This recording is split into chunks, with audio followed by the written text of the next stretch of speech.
Golden domes, silk curtains, the scent of incense in the air. It was the most glorious century of the Ottoman Empire. But behind the splendor, in the shadowed corridors, whispered orders were given, and the hands of executioners awaited. In the palace, the highest ranks were also the closest to death. Some fell from grace overnight, some were destroyed by the very hands they loved, and some slipped away quietly, surrounded by opulence. Now you will witness the most dramatic ends of that age, the unforgettable deaths that sealed the Ottoman Empire's golden era in blood. Welcome to the magnificent century's real endings. Hurrem Sultan, the rose that withered in the palace. She was born far from the golden walls of Topkapi, a slave girl who rose to become the most powerful woman in the empire. Hurrem Sultan, the beloved of Sultan Suleiman, the mother of princes, the queen of intrigues. For decades, she reigned over the harem, shaping the future of the Ottoman throne with whispers and carefully placed daggers. But power cannot stop time. In 1558, after years of political triumph, her health began to fail.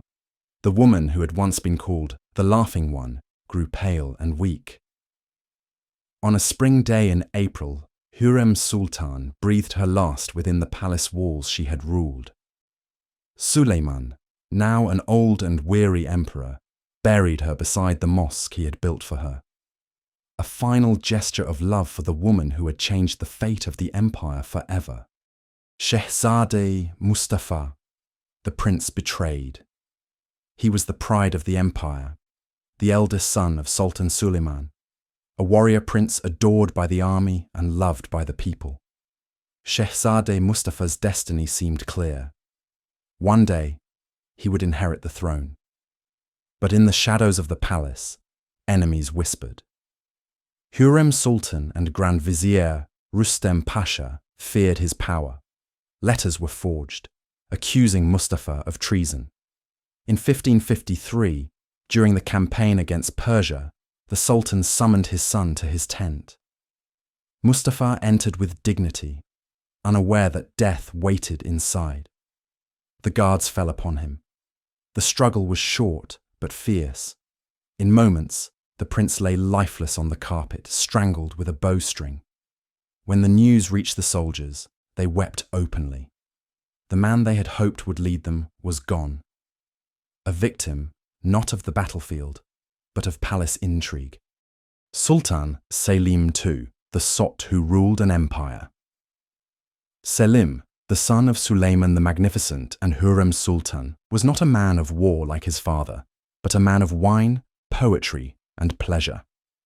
Known to history as Selim the Sot, he preferred the comforts of the palace over the hardships of the battlefield. In December 1574, after a night of heavy drinking, Selim slipped on the marble floors of the palace baths. The fall seemed minor at first, but it led to a dangerous head injury. Fever and illness followed. For days the Sultan drifted in and out of consciousness. Ministers gathered at his bedside, already whispering about succession. Finally, on December 15th, Selim II breathed his last. The empire mourned quietly, but many knew. With his death ended the age of conquest, and began the slow decline of Ottoman power. Sultan Murad IV, the tyrant who drank himself to death. Feared as one of the most ruthless sultans in Ottoman history, Murad IV ruled with an iron fist. He banned alcohol, tobacco, and coffee, punishing offenders with death. Yet behind palace walls, he indulged in the very vices he forbade. By the winter of 1640, years of heavy drinking had ravaged his body. His once commanding frame was now swollen, his liver failing. The man who had ridden into battle at Baghdad could barely rise from his bed. On February 8th, at the age of just 27, Murad IV's body finally gave out. The empire had lost a warrior sultan, but history would remember him as a ruler, whose strength on the battlefield was undone by weakness within. Mihrama Sultan, the death of the princess. Mihrimah Sultan was the only daughter of Suleiman the Magnificent and Hurrem Sultan, the princess who moved empires with a whisper. She was a patron of grand mosques, a political force behind the scenes, and her father's most trusted confidant. But by the mid-1570s, the people she had built her world around were gone: her mother, her brothers, and finally, her father.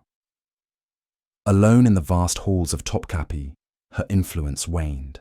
In 1578, after years of illness and grief, Mihrimah passed away quietly. She was laid to rest beside her father in the Suleymaniye Mosque, the same mosque she had helped him build. Her death marked the end of an era, the last heartbeat of the great Suleiman's immediate family. Sokolu Mehmed Pasha, the assassinated vizier. For 14 years, Sokolu Mehmed Pasha ruled the Ottoman Empire as Grand Vizier, serving 3 sultans: Suleiman the Magnificent, Selim II, and Murad III. A master strategist, he oversaw conquests, diplomacy, and monumental works like the Suez Canal project. But power breeds enemies. By 1579, whispers of his removal filled the court.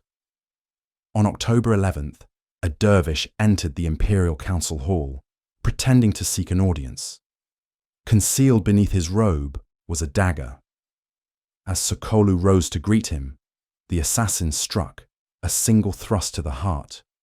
The Grand Vizier fell where he stood, his blood pooling on the polished marble. The man who had held the empire together was gone. His assassination sent shockwaves through the Ottoman world, a reminder that even the most powerful man in the empire could be felled in an instant. Pargali Ibrahim Pasha, strangled in the palace. He was more than a vizier.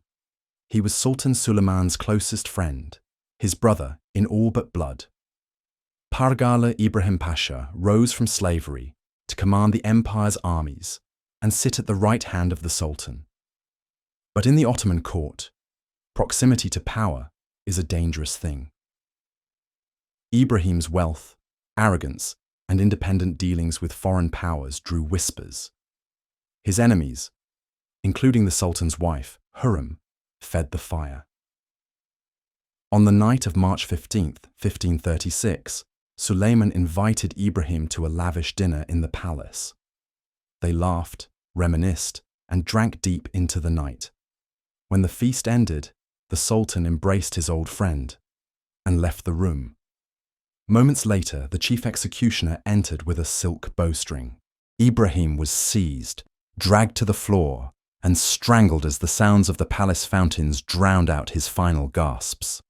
By dawn, his body was gone. And so was the man who had once ruled the empire's politics with unmatched brilliance. Siezade Cihangir, death from illness and grief.